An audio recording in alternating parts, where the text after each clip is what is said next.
Hi, welcome to Trap Souls Podcast. I'm here with Dark Water Tours, April and Jeremy from Mississippi. So, what part of Mississippi are you guys from? We are in Goshen, Mississippi. And thank you for having us, by the way. Yeah, thank you. Oh, no, thank you for coming. I love talking to a whole bunch of different groups. Try to get a whole bunch of you guys do tours. So, that's kind of cool. I don't think I've had a tour company on before besides. I've had Haunted Havens on. She does a whole bunch of events, but you guys actually are specific to the area. Mm-hmm. So it's kind of cool. You guys are more down by the whatever you want, Gulf of Mexico, Gulf of America, right? Right. Personal preference there these days. Yeah, personal. The Gulf. Yeah. We'll just call it the Gulf. That's Yeah, right. the Gulf. The Gulf. Yeah. So, If you're familiar with Biloxi, we're about 2 towns over from Biloxi. Of course, we've got the beaches and the casinos, and we moved here from Tennessee. What has it been? 6 years now? 6 years now, yeah. Yeah. Mm-hmm. And it was kind of a culture shock because we moved from Murfreesboro, Tennessee, a big college town, and we don't even have a Walmart here. So that was interesting. We did move during COVID also. And so we did a lot of our house hunting via Zoom. Remote. And so we really didn't know a whole lot about the area. My parents were coming down here, checking out the casinos, and they would come home and talk about how beautiful it was and all the pretty homes on stilts. And so I, serious but joking, also said, well, before our daughter starts kindergarten, why don't we just sell our houses and move? And that's exactly what we did. nice. I try to post this over. So I was down in Biloxi for my son's. We went down there for Christmas because he was at tech school at the Air Force Base down there. And I'll tell you what, I ate shrimp tacos every day. Right. Unbelievable. Yeah. It was Christmas time, not really much going on there. I said, but you got casinos, everything. Mm-hmm. So, let's talk about the paranormal in that area. There's a lot of history in that area. So, what drew you to the paranormal around that area? So just in general, it's something that I guess I have to say has been attached to me more than I've been attached to it initially. Had tons of experiences myself when I was younger, even to the point to where I wasn't even really sure that weird things were happening. I thought that they were I thought everybody else was experiencing similar things. We lived in a house that was haunted when I was a kid, and I grew up hearing all those stories. And so it's just something that I've always been into. And Jeremy and I met and married 10 years ago. And that was one thing that we had in common was the paranormal. And to be honest with you, we honeymooned in New Orleans. I call that my soul city. Just absolutely love it. And so,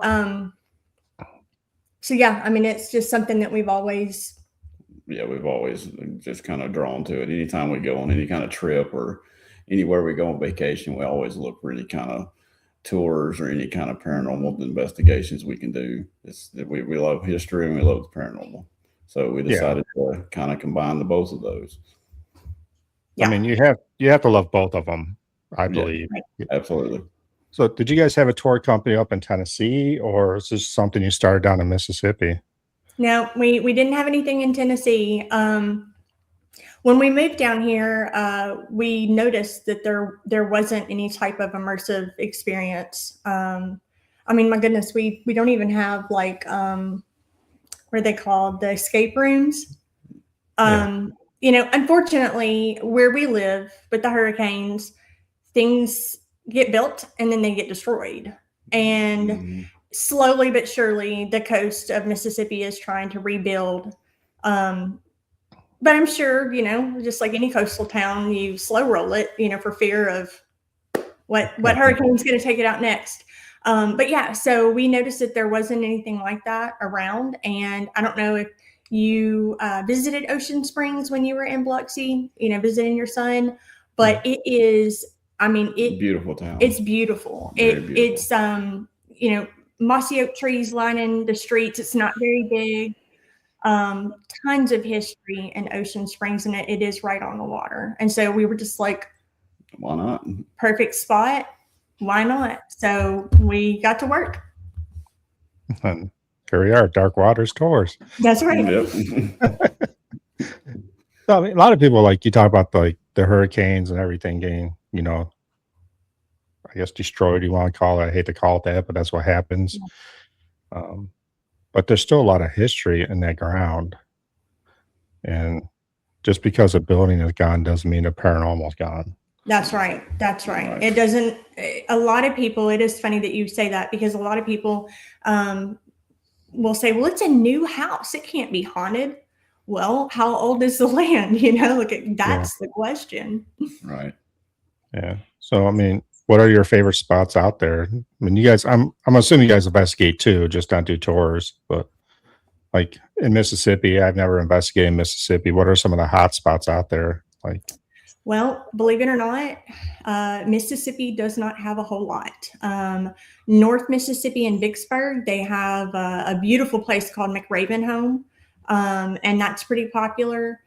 There is also a place called the House in Between in Florence, Mississippi. Let's see, a couple of the paranormal teams. Let's see, who was it? Not the group with Jason Hawes, but something Gonzalez. I can't even think of his name right now. I'm on the spot. But a couple of paranormal teams, the TV shows have been out there. And last year I went, and it was interesting. But really, I mean, Mississippi is not oversaturated the way that the North is. I mean, I'm jealous that there are so many more places to investigate, to visit, to tour. And you would think that being in the South that you would have just as much. But we don't have a whole lot of places. We do have a special place here in town called Pascagoula. It is called the LaPointe Krebs House and Museum. And it was built in, was it? I can't remember the exact date. 1857? 1757. Mm-hmm. And we just recently was granted permission to go in there and do a public investigation. We are amateur paranormal enthusiasts. Yes. So, absolutely. Learning new stuff every day. Yes, definitely. Sure. Definitely. I want to give a shout out to Zach Meekins with Alone in the Dark, actually, because he has been so helpful with the equipment, and he put us on the Phasma box. And when we went a couple of weeks ago to the LaPointe Krebs house and did our public investigation, it was a hit. I mean, a lot of activity, so much activity, and more than what we even expected. We had been out to the property. We'd heard the stories. We had interviewed a lot of people, been out there a lot and done our own little investigations and things like that before we brought people in. And it wasn't quiet, to say the least. But once we brought in that Phasma box, we were pretty impressed. So we appreciate, the help there. Yeah, but yeah, the LaPointe Krebs house is not on the paranormal map, so to speak. Love to get it on there, because it's just, I mean, the history there is unreal. So. Yeah, Zach is awesome. I mean, he was on my show a while ago, I think, but he's always willing to help everybody out. He's just a good guy. Yeah, I had just posted on one of the groups, point me in the right direction of a tripwire. And here you come. And so he answered a couple of questions, and then one thing led to another. He was like, oh yeah, by the way, you should look into this. And so we really appreciate it. Did you guys get the tripwire then? We did. Yes, we did. Yeah, I emailed you because I had the guy who makes it was on my show also. Okay. So I was like, oh, he's the original maker of it. I know there's probably some other ones out there, but I know what work he puts into those. Right. A lot of people suggested him for sure. Yeah. So another shout out to North Canton for sure. Yeah, they're awesome.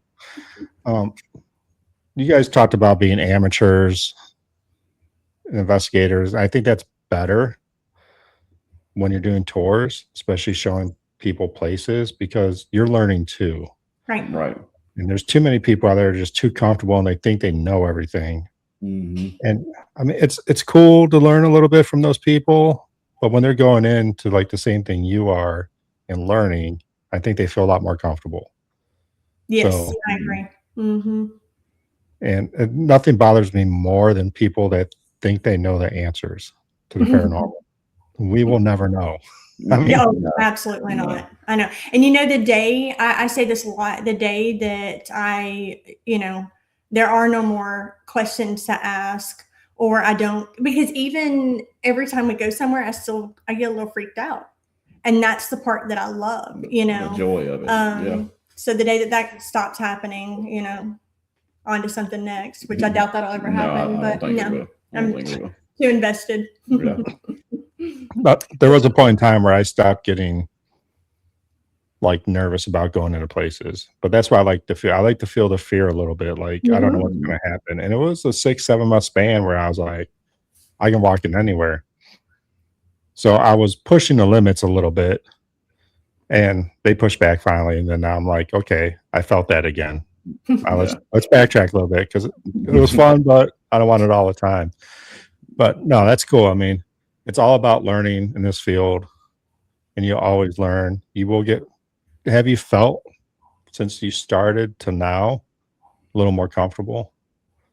Oh, yes. Yes. Oh, yeah. So we've been on a lot of paid investigations. It's just something that we really enjoy to do. Like Jeremy said, when we go out of town, the first two things we do is find the haunted history book of whatever city, town that we're in, buy it, and then we find a history or, historical ghost walking tour.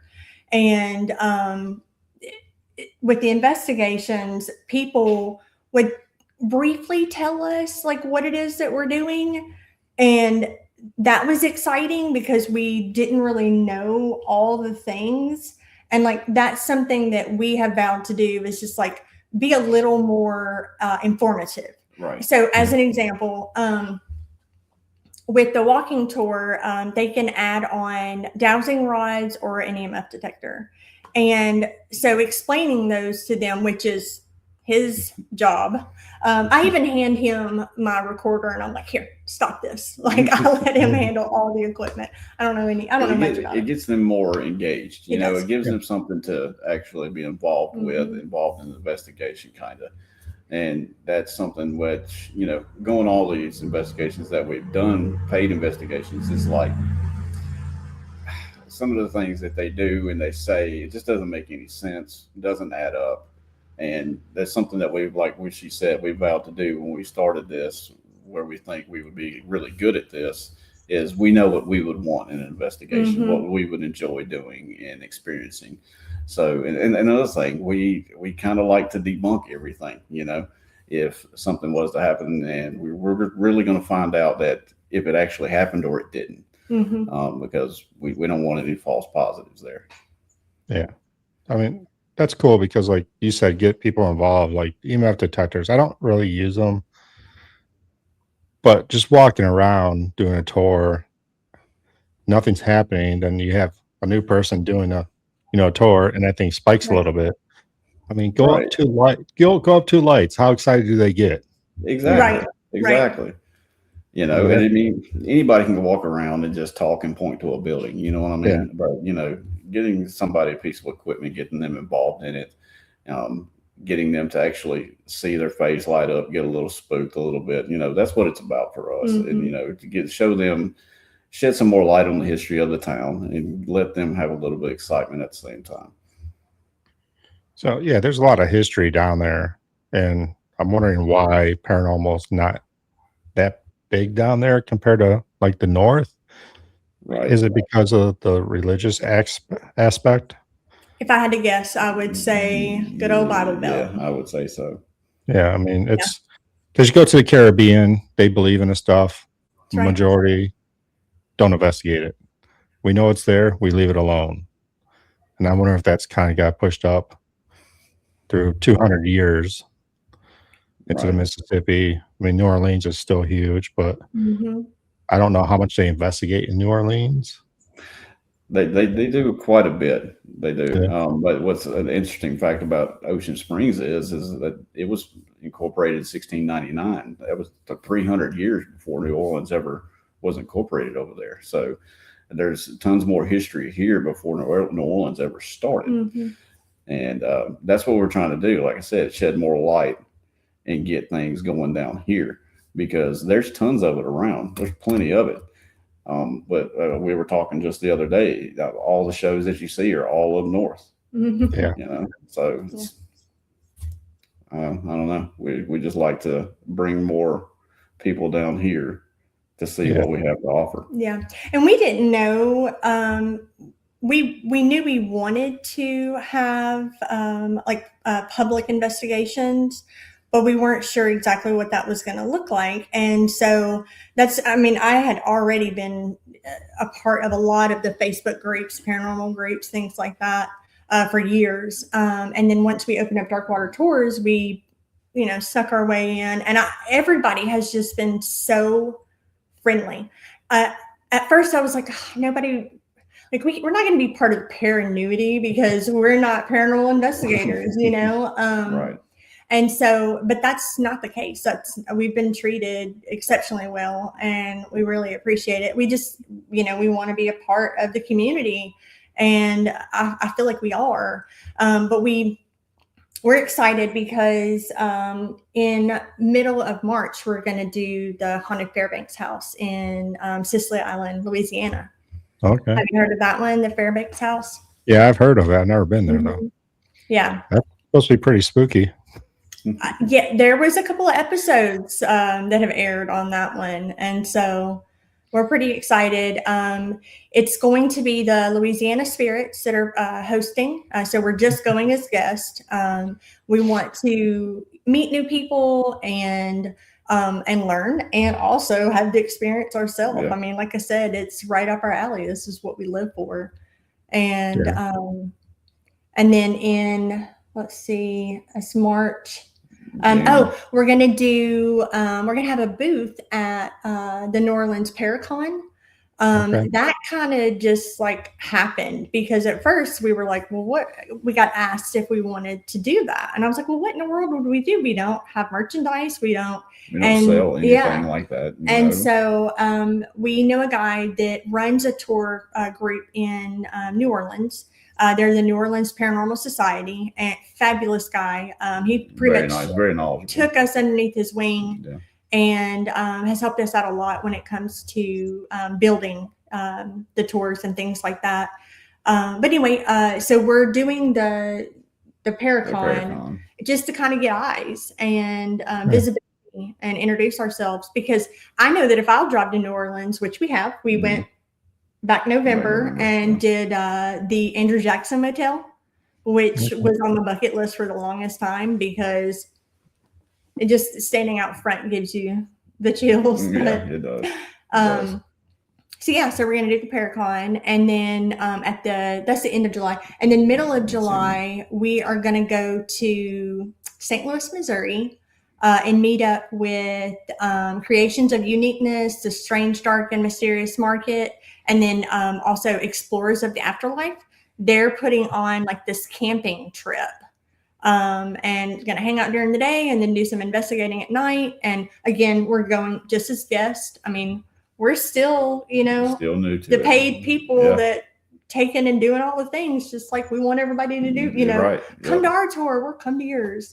Yeah, no, it's cool. Everybody talks about Paraunity, and there's a lot of people out there like Paraunity's dead. I'm like, it's not. No. You just got to network, and you're going to see going to these investigations that you're going to create friends forever, whatever you want to call them, forever friends. Or we have Almay Paranormal on here tonight. She jumped on. Donna Sherman. She's part of Verona Ghost Chasers. I always call her my number one fan because she jumps on every show. And if you guys have any questions, throw them out there. But, I met Almay, investigated with her. I met Verona, investigated with them. And now there's 6 or 7 groups that we just get together.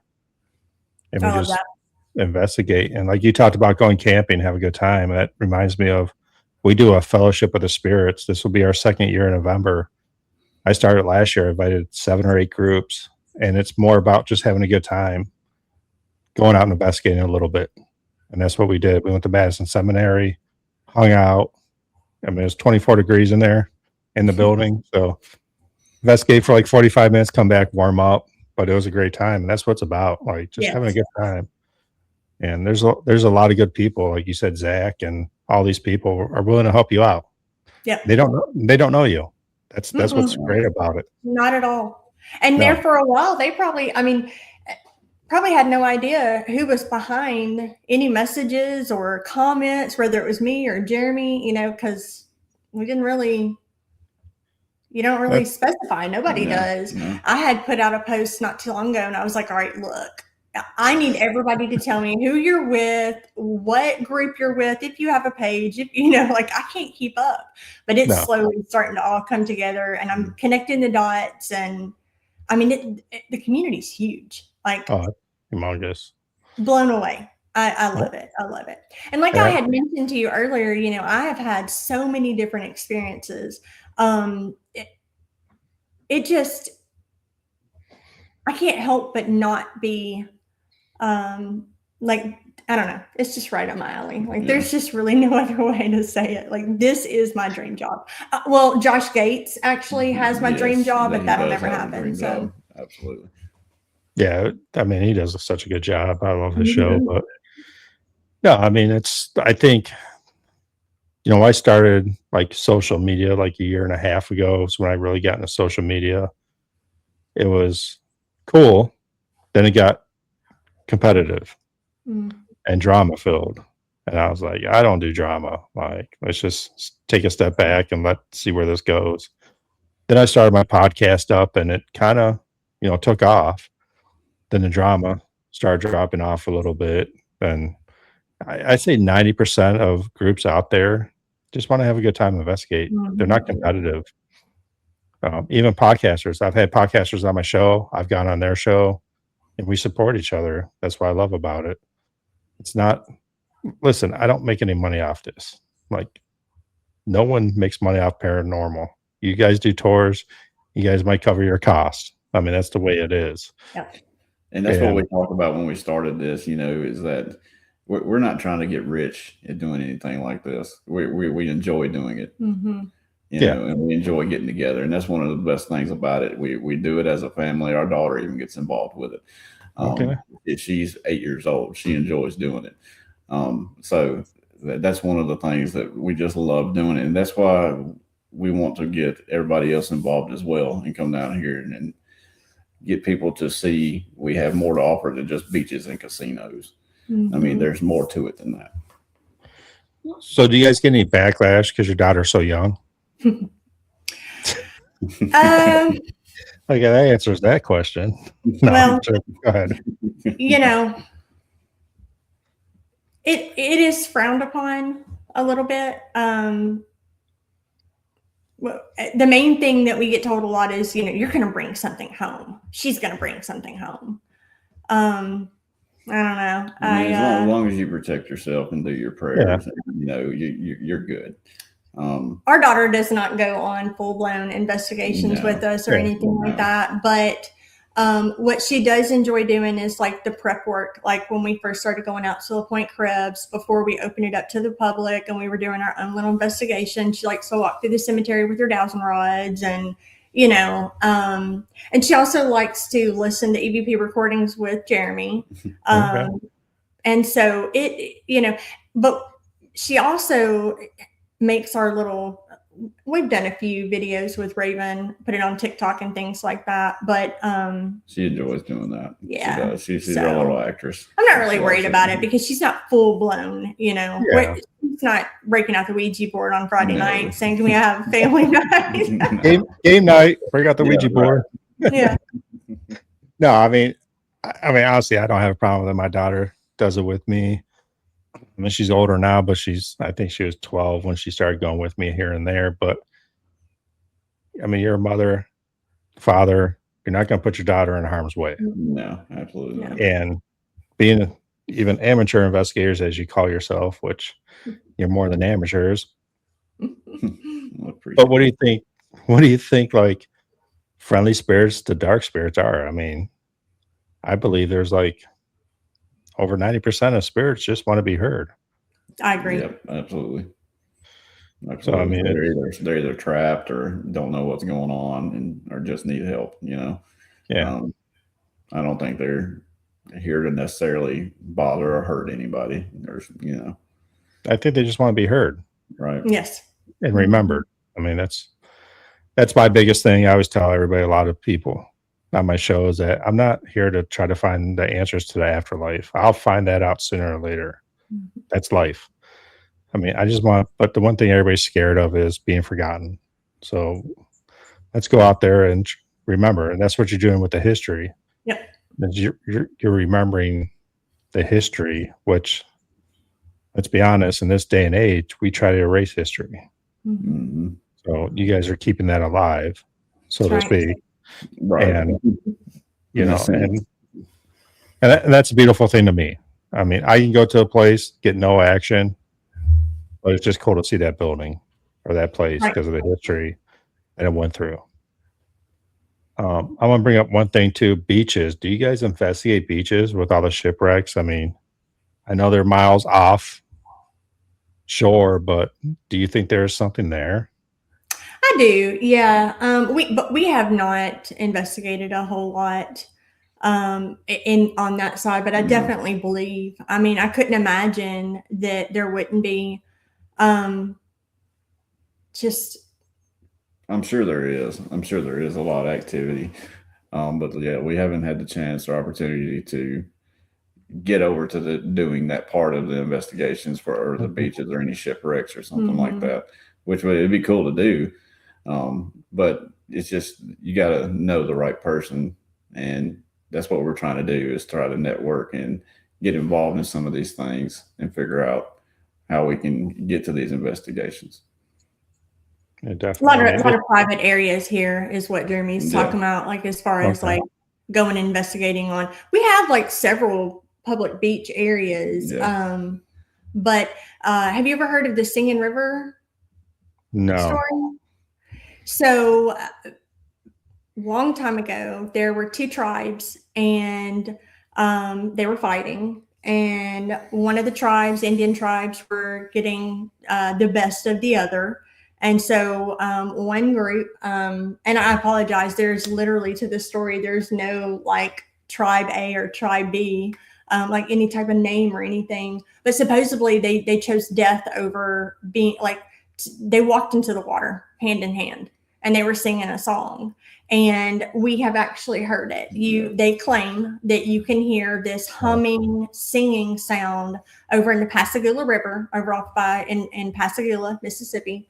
And it is beautiful and eerie all at the same time. Very eerie. But like I said, they just chose to the whole clan to walk into the Pascagoula River and end it versus, being taken out by the other tribe. And like I said, we have heard it. It starts off, we've heard it twice. It starts off like a train slowing down on tracks, but then it turns into this, and I'm getting goosebumps just thinking about it. I love it. So, how big is this river? Is it like huge, or can you like kayak it or something? Oh yeah. Yeah. It's pretty. I don't even know. I couldn't tell you how big it is. Yeah. It's pretty massive. It goes into the Gulf. Yeah. The Pascagoula River. Because I mean, I'm just picturing it would be very cool to do like an investigation, like kayak night investigation. With like exactly tape a REM pod or something on your kayak. I don't know.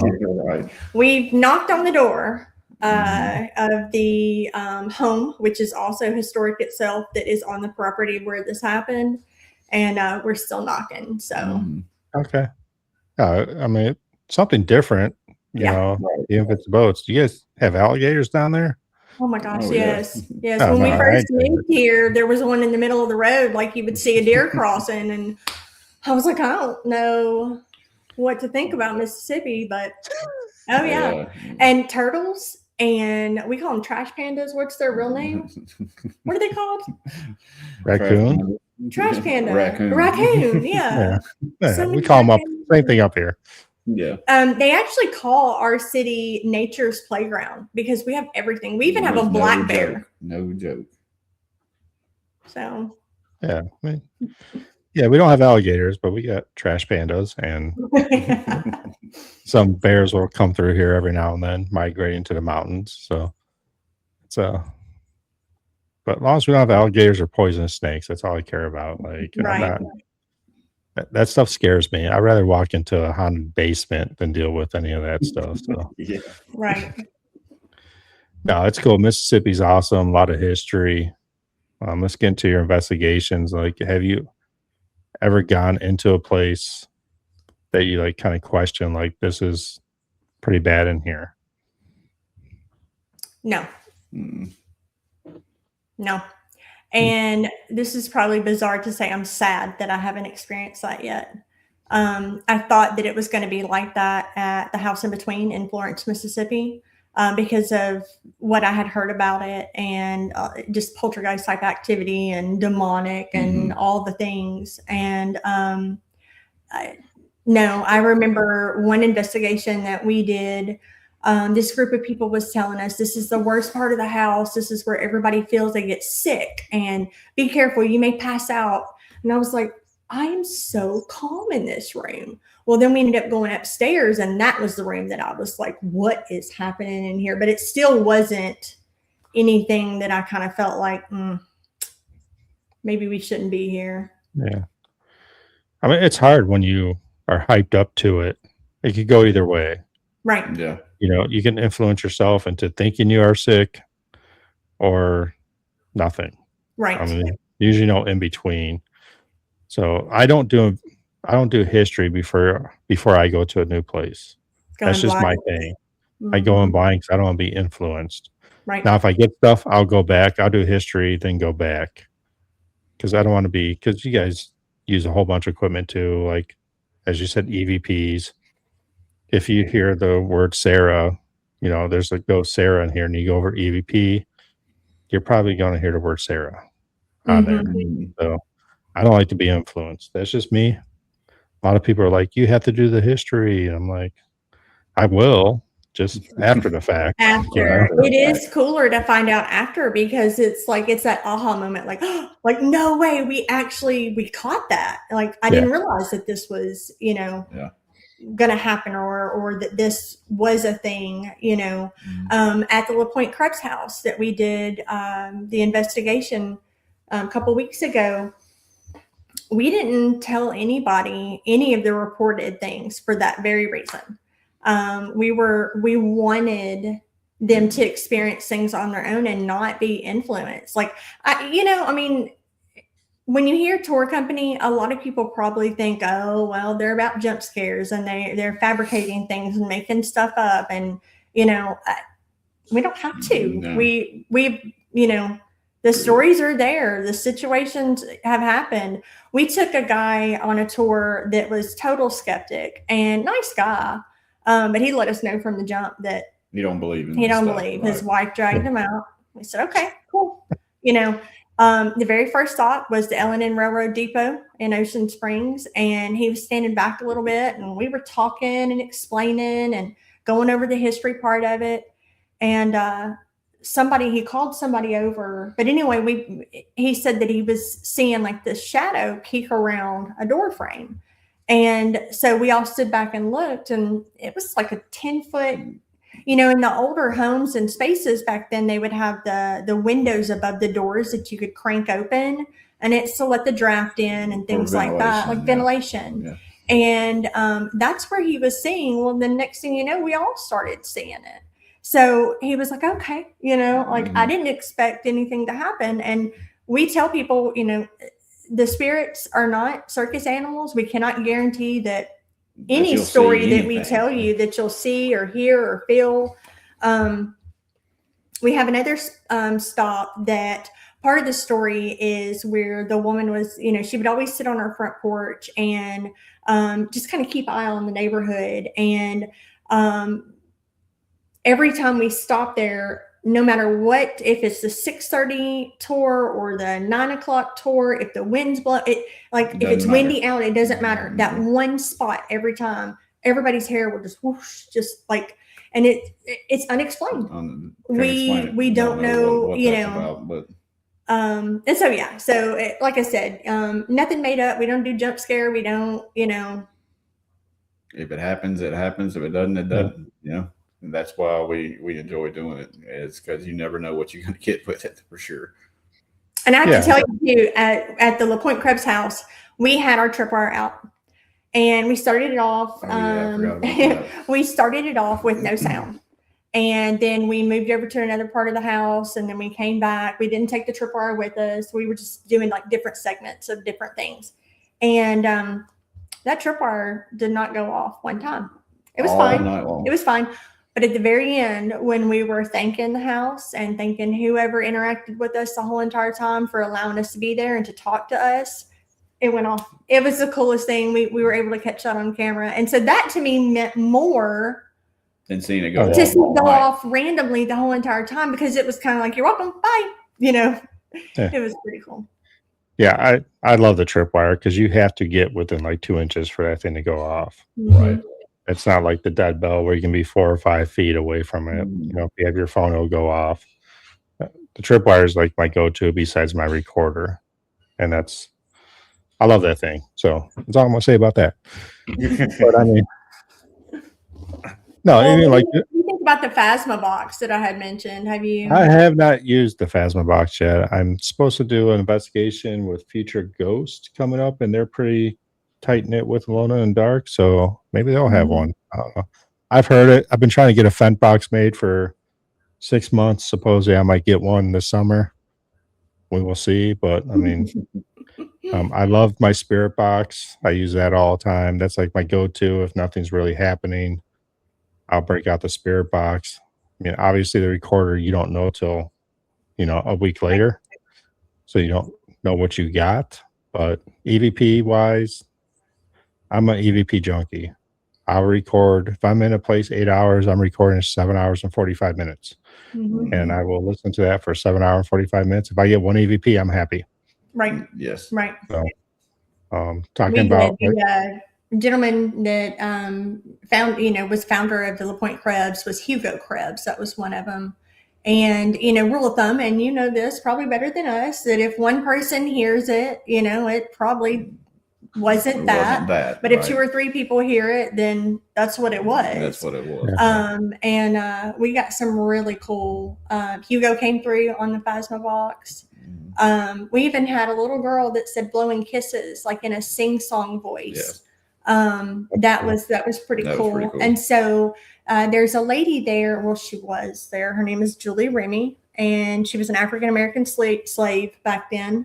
And they loved her. And so when Hugo was on his deathbed, he put in his will that, his executor was to continue with the emancipation of Julia. And so that's what happened. But then once she was emancipated, they kept her on the property and gave her own house, and she took care of the kids, and everybody loved her. Well, she's the only African-American that's buried in the family cemetery. And so when we heard the singing, we started talking to Julia and asking, is that you? Do you sing to the children? And we got a lot of responses from that. So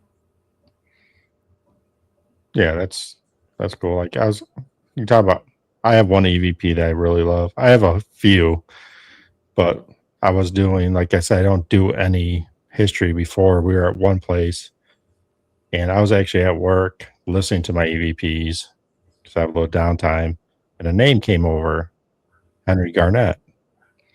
And I'm like, what is this? And I was like, Henry Garnett. I'm like, we weren't talking. Like, we were talking, but it came over. So I Googled it. Same town, escaped slave, everything matched up. Wow. And I was like flipping out. I'm like, I love that. Yes. I've never had anything like that. I'm like, oh my God. So I call my friend, I'm like, come up here, listen to this thing. Tell me what it says. And they're like, it's Henry Garnett. I'm like, really? I'm like, so I mean, yeah. Again, you have to have 3 or 4 people listen to it, right, and see if they hear the same thing. I mean, this was actually off my video camera. It wasn't off my recorder, so it was pretty good catch. But I was excited. Like, for like 3 days. I was so excited. I wouldn't post it or anything. I was like, I just got to create a video for this and everything. So Oh, that's awesome. That's one of the reasons why we like Raven to help us with listening, because she either hears something or she doesn't. There's no influence whatsoever. Mhm. Like for us to be there and to remember the conversation or the questions that are asked. And, speaking of that, the Estes method, that is like one of my favorites. I absolutely love that one. I love that. Yeah, I was watching one of your episodes last week or week before that, or the other day, you were talking about you guys were going to get blindfolded and handcuffed or something like that. Like, I was going to bring that up, but yeah, we're doing that. I was like, I want to be blindfolded and handcuffed and see what happens. I want in on that. Yeah, people keep inviting me to investigations. They're probably going to stop sooner or later. So, I mean, I keep telling me, you invited me because I love playing games, but it's not, there's a reason I like playing games, because I think it helps with the investigation. Mhm. I mean, you got to think, we're going to be in a prison. They were handcuffed. We're going to do it where they were in an electric chair and they were strapped down and they were blindfolded. So that's going to bring some spirits out. Maybe they have something to tell us. And that's why I'm huge in solos also. And I always try to push my team to do solos, and they don't like doing solos. But I'm like, we do poorhouses, we do hospitals, we do old nursing homes. That's what was there. A lot of people were there alone, and the only people that visited were nurses or doctors or a caretaker, one person. So it's about the investigation. Like they're like, they think I'm trying to like scare them and push them to something they don't want to do. And yeah, a little bit. It's fun, but there's a reason for it also. Mm-hmm. Well, you're using yourself as a trigger item by doing that, you know? Right. And, what's more fun than getting handcuffed and blindfolded on a chair? Exactly. I mean, yeah, that's a Saturday night around here. I mean, Lord. I mean, so when you guys do your tours, do you guys talk about different equipment people can use, and what they do and how they work? So yeah, whenever we go over our investigation and in the beginning of our tour, we explain to them that we'll be either using the dowsing rods or the EVPs. I mean, not EMF detectors. And they're pretty straightforward, not very hard to understand. And that's why we chose those two, because they're pretty self-explanatory. Yeah. And like I said, with getting them involved in doing that, it adds a whole nother element to the tour. Mm-hmm. And yeah, they think they're really, I don't know, it's just something that when they get involved with it, just seeing them light up, it's really worth it for us. Oh, definitely. I mean, I can imagine. I've been in this 20 years now, like say 21 years ago, that just to have that EMF detector and have it go off, that'd be unbelievable. I mean, we still get excited about it today. We've been doing this forever. Right. So, I mean, it's cool. I mean, I don't use EMF detectors that much. All mine I bought years ago are taken apart because I'm trying to, I think I'm a scientist or something and trying to make some other stuff. I'm actually trying to put an EMF detection into a mirror, because I do mirror scribing also. So, because supposedly they're portals, so might as well see if something comes through. Right. Yeah. So interesting. We do for the cemetery tour. We'll take cat balls, and we've used spirit box. We don't break out the tripwire or the Estes method. We're a little more careful at a cemetery. Respect. Yes. Number one. But the cat balls, those are a hit. Those are the coolest thing ever. Oh, they're awesome. Like those. They're simple and cheap. Mm-hmm. I mean, you don't go to a place and trip over a cat ball that's been left there. You haven't investigated. I mean, that's right. I mean, we trip over them all the time. No, I mean, so cemeteries, I've never investigated a cemetery. I'm going to tell you straight out. People are like, you're crazy doing this for so many years. Are they haunted? People always say yes. But I mean, if I die, I'm not hanging out at a cemetery. That's just me. But could you be going there to see loved ones? I mean, as I grow into this field, I mean, it's possible because family members come to see you at your grave. Mm-hmm. So maybe as a spirit, you're going to go back there and see if your family members are coming back. I mean, what are your thoughts on cemeteries? Well, my own thoughts are very similar to what you just said. I couldn't imagine that once I'm gone, I'm not going to hang out at a cemetery either. But just to know, and these days are a lot different than what it used to be too. You don't really see many people unless they're at an active funeral. Yeah. I mean, just you don't go and visit. People just don't do that as much anymore.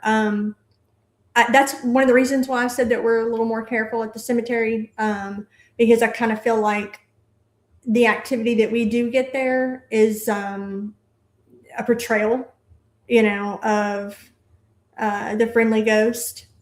And so I don't want to do Estes method. I don't want to do,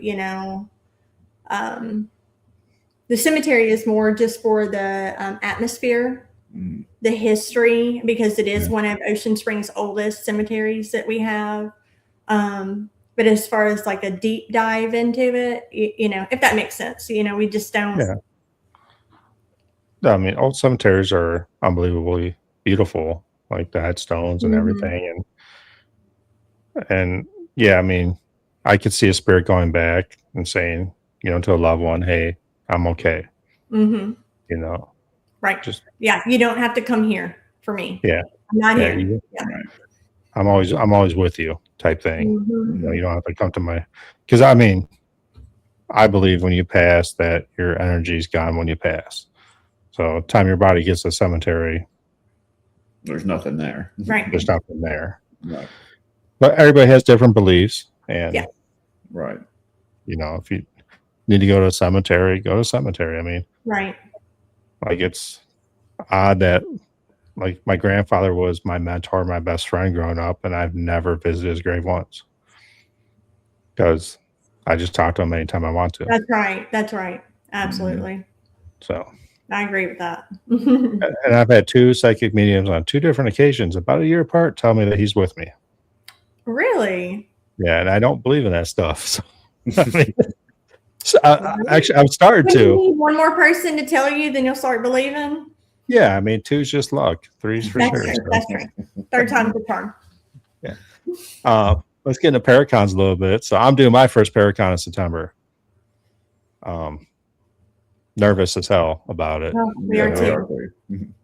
So, but I think it's a great networking opportunity. You have a business, tours. I do podcasts. So both great networking opportunities, and you're going to meet a lot of great people. I've heard of people doing flea markets. We are actually doing that. We're doing a craft fair in March. We're just going to set up a booth, and like I said, again, for just visibility, and we're not selling anything. But if they happen to want to book, then we'll have like a QR code where they can scan it and, book future events or whatever.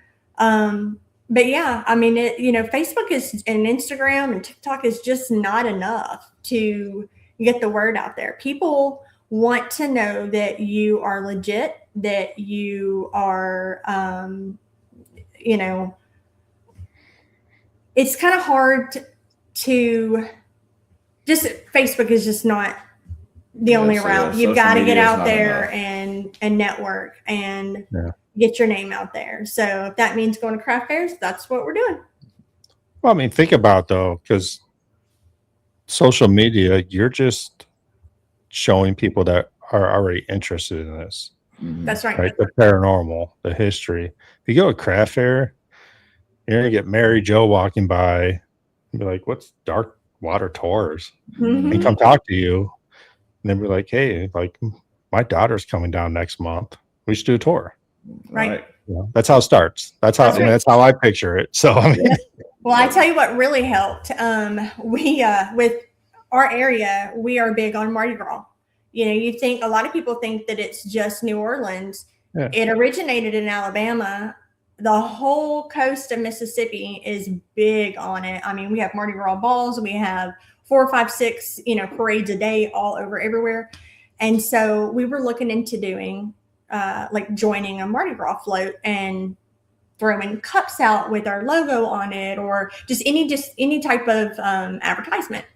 And so when I reached out to this one guy, he was like, yeah, you can do the parade on this date, but we're also doing a Christmas parade. I was like, how in the world would Dark Water Tours tie that into a Christmas fit into parade? a Christmas parade? But then I was like, She figured it out. How about we do Ghost of Christmas Past? And so we decorated our car with black tulle and put fake black roses and purple roses all over the car. We had a speaker system on top, and we slung out beads with cardstock that had all of our booking information. And I mean, that was a game changer. Yeah, it really was. So, I mean, we were literally still in the car riding through the parade, tossing this stuff out, and our phones were just like ding, ding, ding, ding, ding. So, I mean, it helped for sure. Things like that is what it's going to take. So you gotta have boots on the ground and actually get out there and get with the people. Yeah. I mean, that's what it's about. It's all about content. Mm-hmm. And that's boots on the ground is content.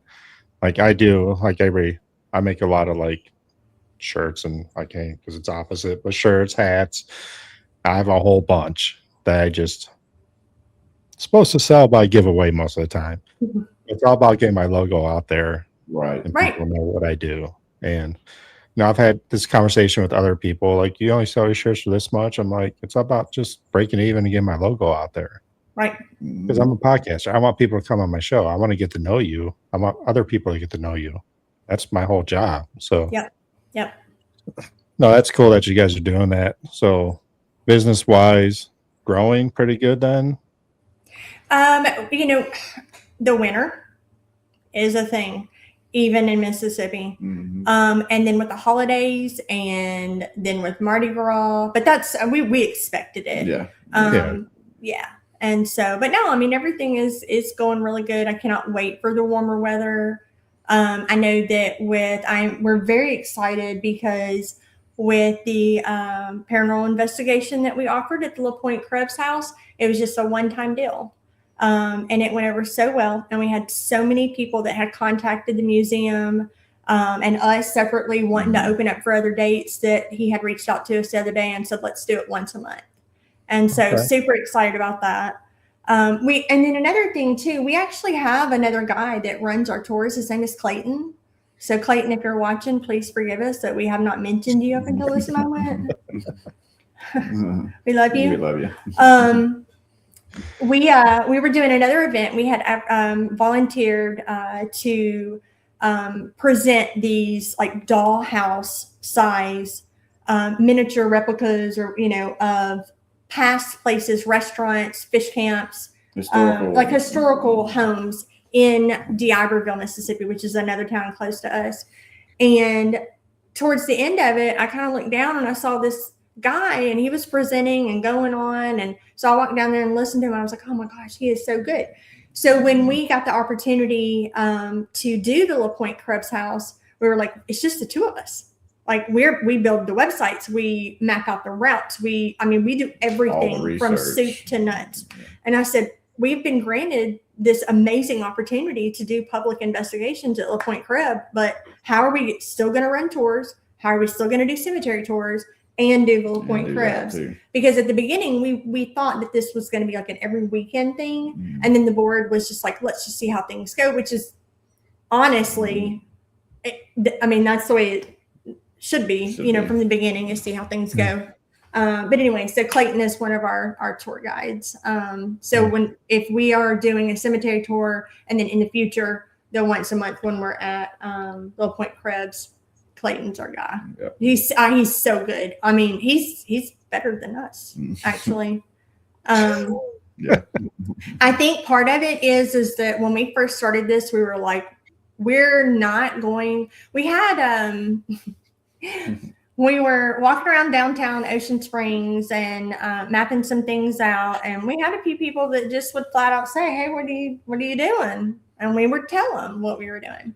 they said, you're not going to dress up and like have big headgear and Period robes and outfits like, and and we were stuff like, like no, yeah. we're just going to wear like a logo t-shirt and, you know, walk them through the streets. It's not going to be like any dramatics or whatever. And so I think that when we decided that we wanted to keep that at a minimum, when we started building our stories, they would sound more and more like theatric. And then we would say, stop, like you sound like you were up on stage. Like we don't want to do this.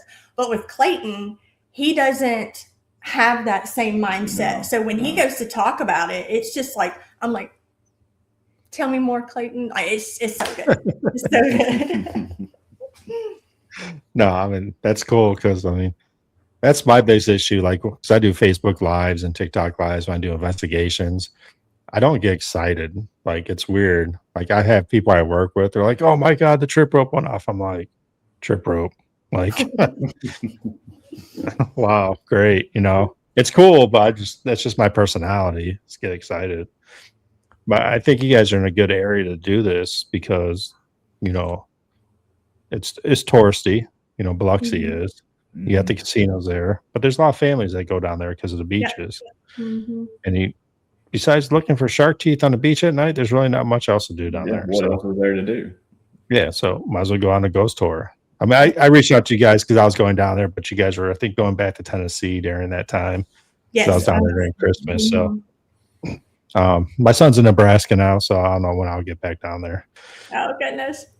Well, I just drove him out to Nebraska to his Air Force base the other day. But did you fly down here when you came back in December or November? Yeah, or did you drive? I flew down. Okay, I was wondering how long it would take to drive. I don't fly, so. Oh, I don't.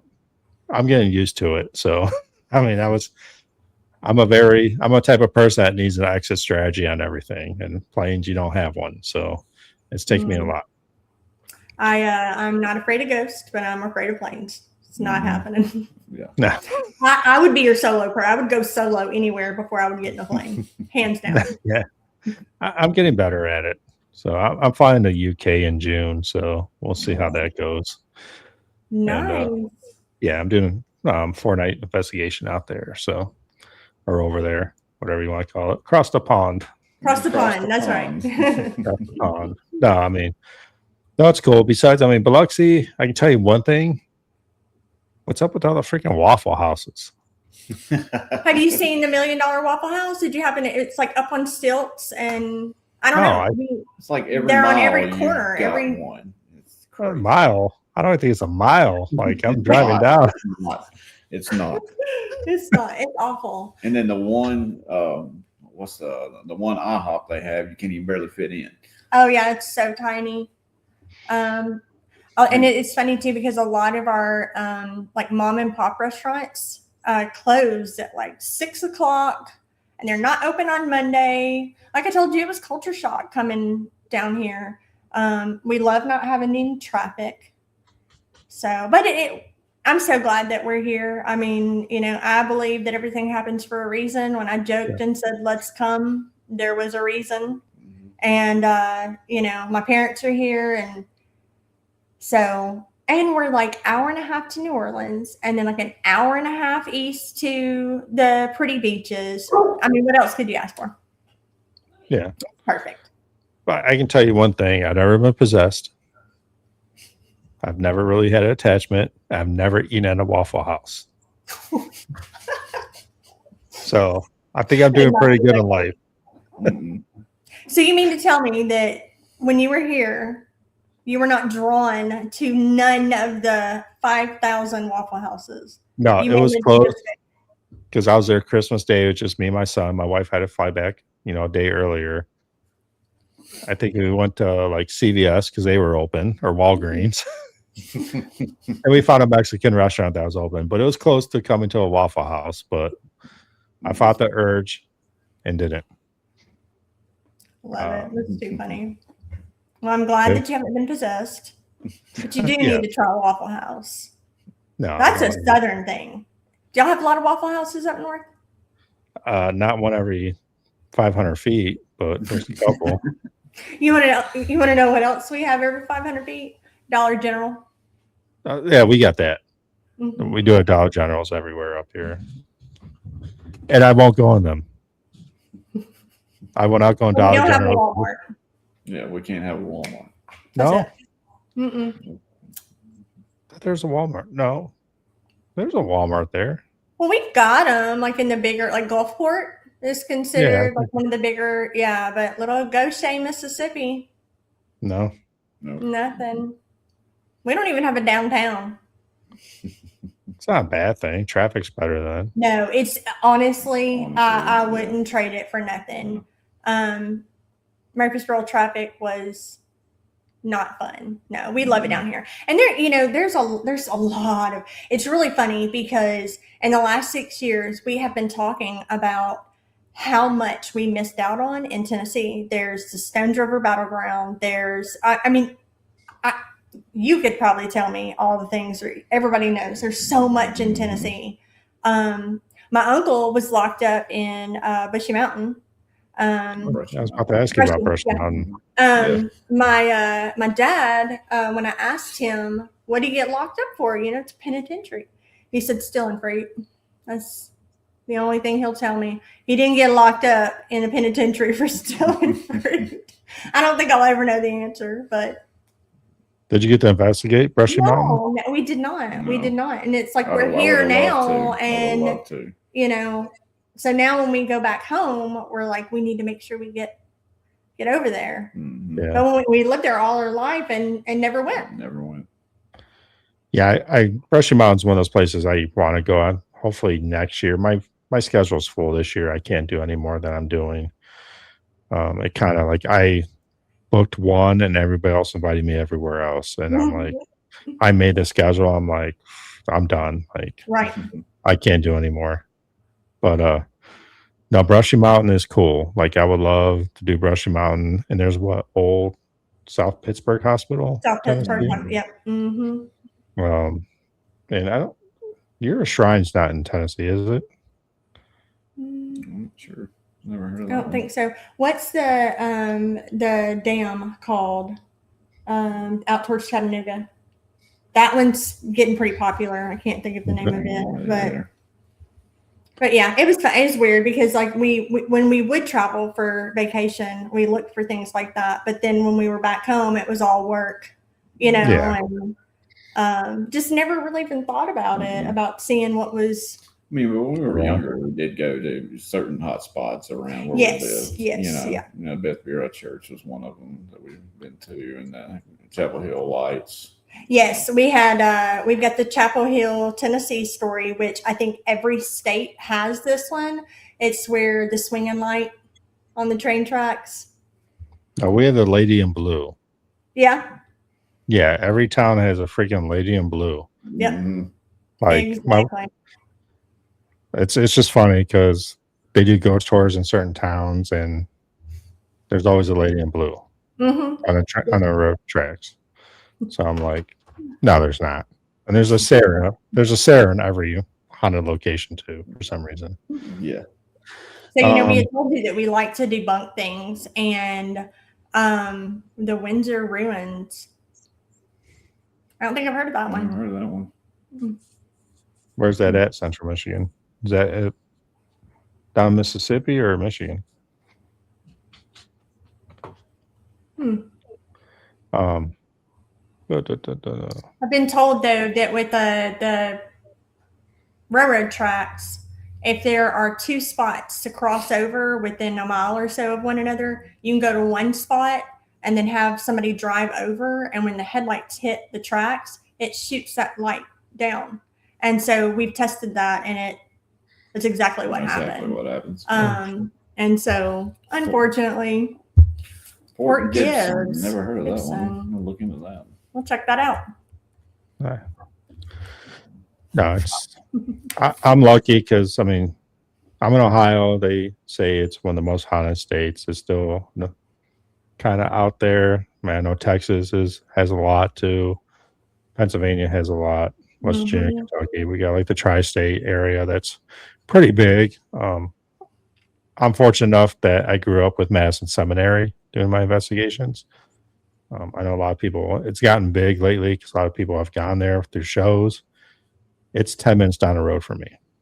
Oh, wow. So everybody's like, you're doing Madison Seminary? I'm like, yeah, it's right down the road. Like, I do it all the time. I've been there 15 times to investigate. I love it.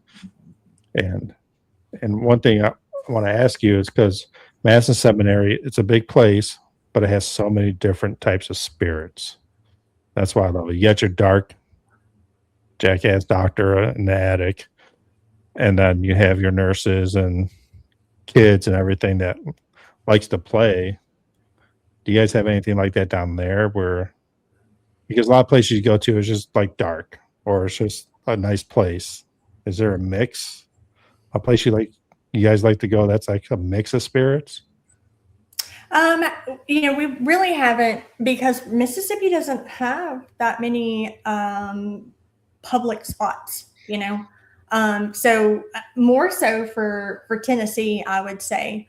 Say the name of the church, because I always mess it up. Best Bureau Church. That's in like Lewisburg, Tennessee area. That church is something that they don't open up to the public. When we were in our 20s or so, we would sneak in. And something, I mean, a lot, like there's a graveyard behind the church, and it's your typical movie, like horror movie, pictured white steeple church, real small. Has the wooden pews. There's nothing to it. Behind it is a cemetery, and they have like wax where, from candles where you can tell that people have been out there doing certain rituals and things like that. So there's been a darkness that's been brought to this place, Absolutely. period. That church is something else. There's something dark inside that church. Like, it's just, I mean, the story you told me about you going in there and investigating that when you were younger, and the things you've said, I absolutely believe there's something evil in there. Yeah. Absolutely. So the folklore to that one is, a lot of towns have this one too, but it's the Bible story that if you take the Bible off the pew and you try to leave the church with it, and you get in the car, and the Bible gets heavier and heavier as you're trying to leave with it, and then headlights turn on behind you, like your typical like Goosebumps type story. Yeah. I experienced none of that. But what I did experience is that when you first walked in, there was on the left and right side of like this just little walk-in area, there were chalkboards, and there was writing all over it in a different language. And we had a camcorder and we videotaped it. And then we ended up going upstairs to what might have been like the, I don't know, Bible study room or something. And we heard this loud crash downstairs. So we all started running. And one of the pews was completely knocked over. Like the whole 12-foot pew was like laying like forward. And all 8 of us were upstairs. There wasn't one single person that was left. And this is out in the middle of nowhere. Mm-hmm. And so when we reviewed the camera where we were videoing, the first shot where we were panning, like as we were walking in, there was absolutely no writing on the chalkboard, like nothing. And so I don't know, I wish that I had a better answer to that for you, Ryan, but we just, have not been to a lot of places that to kind of, say one way or the other that we are, Yeah, we're still new, and we're still trying to, open the doors to some of the places around here. I mean, we've heard stories of places around here that, they have Aunt Jenny's Catfish House, which used to be an insane asylum, that they say the julep room is haunted, and the house itself, the asylum part, is haunted. We'd love to get in there. Haven't had that opportunity yet. The Mary C. O'Keefe School, they say, is very haunted. They've had a couple people investigate there, and some of the videos we've watched from those investigations are pretty intense. Mm-hmm. So the Coliseum that's across from in Biloxi, the Coliseum, that we have a lot of the concerts and stuff like that here. Yeah. But a lot of it's locked down. But as I mentioned before, we're doing some knocking. Yeah. We're knocking on doors, and that's all we can do. That's the worst thing they can say is no. That's right. Right. That's right. I mean, that's the worst thing. So Mhm. many people are scared to ask, like, "Hey, can I go investigate this?" I mean, they say no, they say no. Right. The group that where the Singing River Yeah, story comes from, I won't drop any names right now, but their reasoning was it's just not structurally sound right now. So to me, that wasn't a absolutely not. It was just not right now, it's just not and safe. so things take time. Yeah, and like we were saying, I mean, the history's here, the hauntings are here, Yeah, and it's just nobody has actually investigated a lot of these places, or just because people haven't had the access to it. Hmm. So that's one of our goals, is to try to open those doors, not just for us, but for everybody else as well. For sure. All right, Jeremy, I got a question for you. Why do you think churches have a dark entity in them? I'm not really sure. It just depends on, I guess, what was left behind or what somebody has opened up in that church to bring it in. Either they did some things they weren't supposed to do and left something open, or I don't know. I'm not very sure, but for that particular the church we were talking about, there's just a feeling that I got every time that I went, that it would a very uncomfortable feeling. Oh, yeah. I know there's a lot of churches out there that are older churches that have been Yeah. shut down for a long time that have that dark feeling somewhere in that church. Mhm. I just don't know the reason why. Maybe they're not like was once a living spirit. I don't want to say demonic, but a darker entity that wants to prey on the religion, Hmm. Mhm. push that religion out. I don't know. I mean, as like we said, we will never know the answers Hmm. Right. to them, but it's just weird that these old churches usually have a darker entity to them. Mhm. Yeah, I think the deeper you are into religion, the harder you could be hit Yeah. from the darker side. Because what do they want with the ones that are non-believers, so to speak, so to say. Yeah. Um, Yeah. The more you believe, the more religious you are, the more they're trying to attack you. right. Um, Yeah, I mean, look at history itself. If you weren't Christian, we try to push you Christian, right? Yeah, you got Or, flashing lights. or resident ghost. I just thought, but they try to push you to that religion. Hmm. right. So, I mean, same thing with maybe darker things. Like they don't want other darker things. They're trying to get you more into the dark. Right. So it's possible it's the same thing. I had another question I totally forgot because we started talking about that. But but we'll go through a couple generic things. I always ask people your favorite equipment you like to use. You have to pick one piece. Tripwire, absolutely. You can't pick the same. Mine's the Estes method. Okay. The first time I ever did it, I didn't even really know what I was doing. They just said, we're going to put this blindfold on you, and anything that you hear, spit it out. It doesn't matter what it is. And Kind of blew our mind. it did, Yeah. because there was a point in time that I almost forgot that I was even in a room full of people. It was just cool. It was really cool. I mean, it's cool when you're under, but you have no idea what they're asking, which is weird. Mhm. Right. I usually go under. My daughter used to always go do the Estes because I can trust her and what she's saying.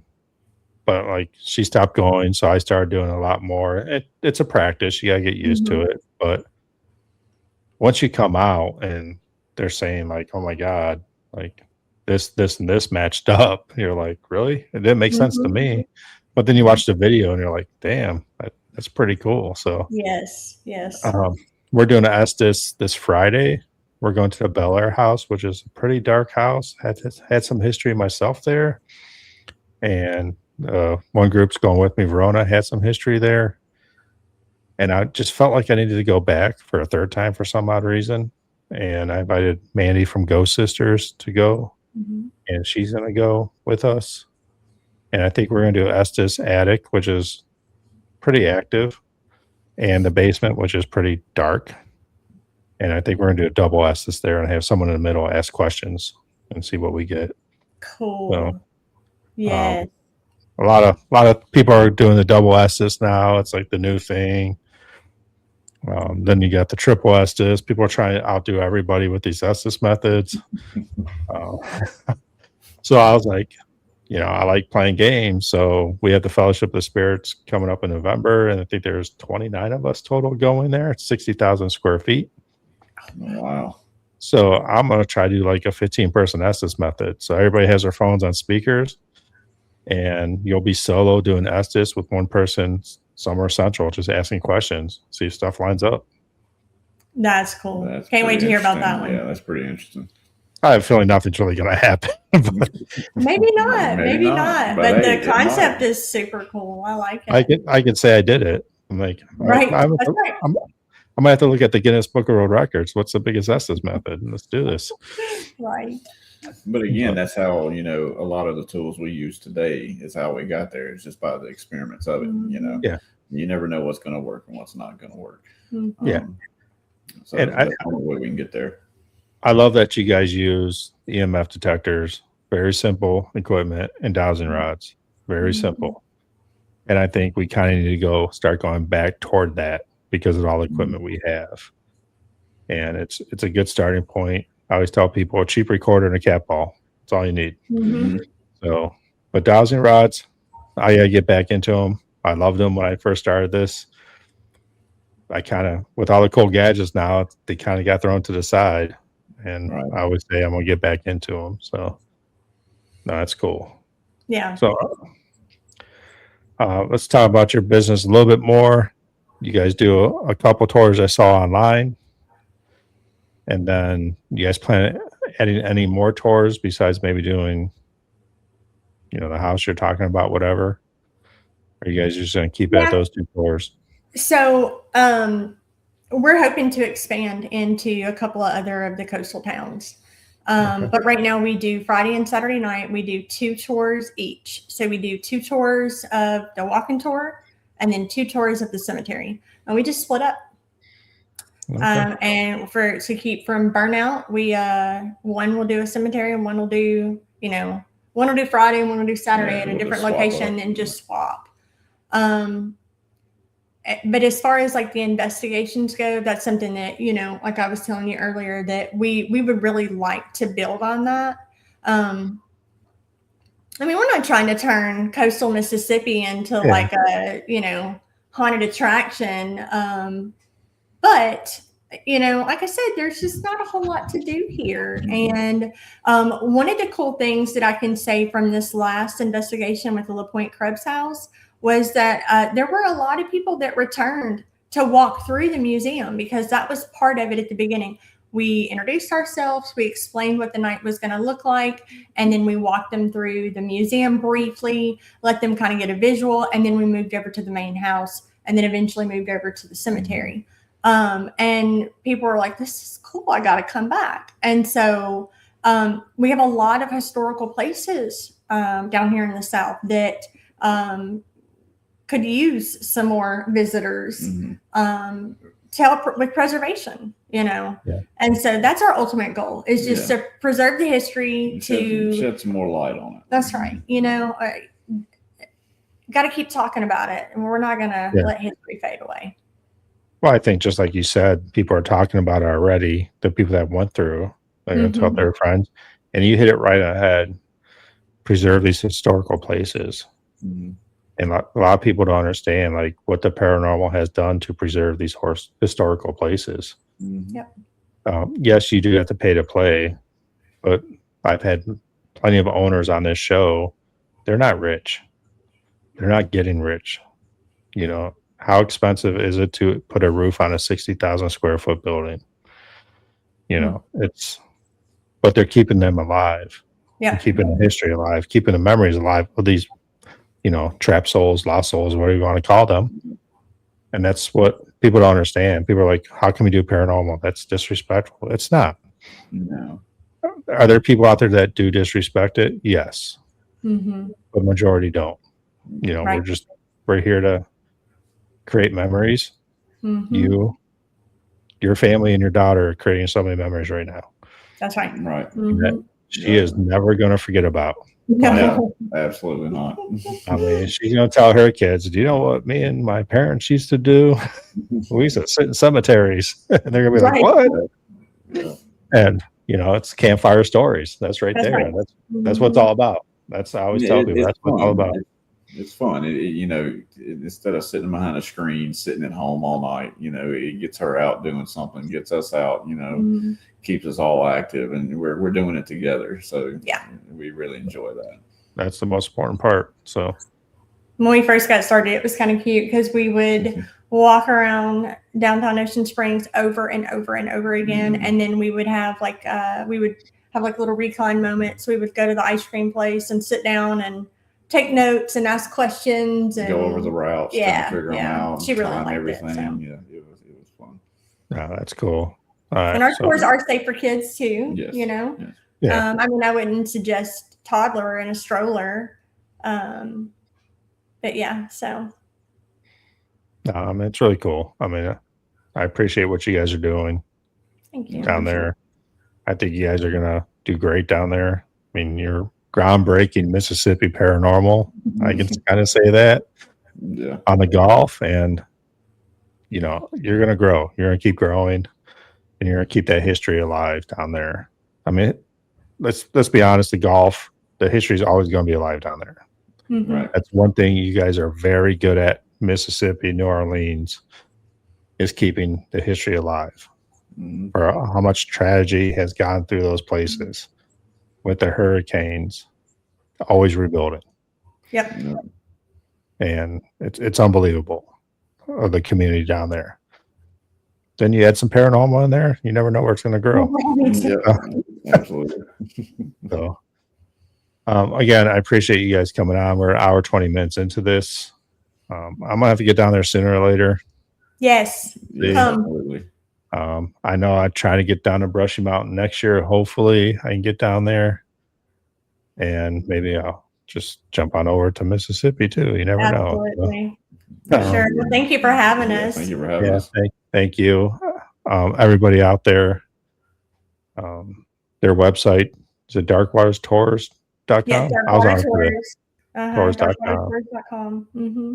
So if you have anybody, if you're going down to Mississippi, look them up. If you know anybody that's down there in Biloxi, tell them to look them up. Do a ghost tour. I don't know the prices. I looked at them. Not expensive. Do a tour. Learn some history, and have a good time. So that's what it's all about. And go land on the beach, play in some casinos. Who cares? Don't eat at a Waffle House. There Though. you go. Absolutely. Yeah, go to Waffle House. Yeah. No, don't go to Waffle House. They have shrimp tacos down there everywhere. They're unbelievable. Trust me. But again, I appreciate it. Keep in touch, and I'm sure hopefully we'll see you guys soon. You got any big news coming up in the next year or whatever, drop me a line, jump on a show again. Absolutely. And, Absolutely. We sure will. Thank you We again, appreciate Ryan. it. Thank Uh, you. Thank you, and have a good one. You All right, too. too. Bye. Bye.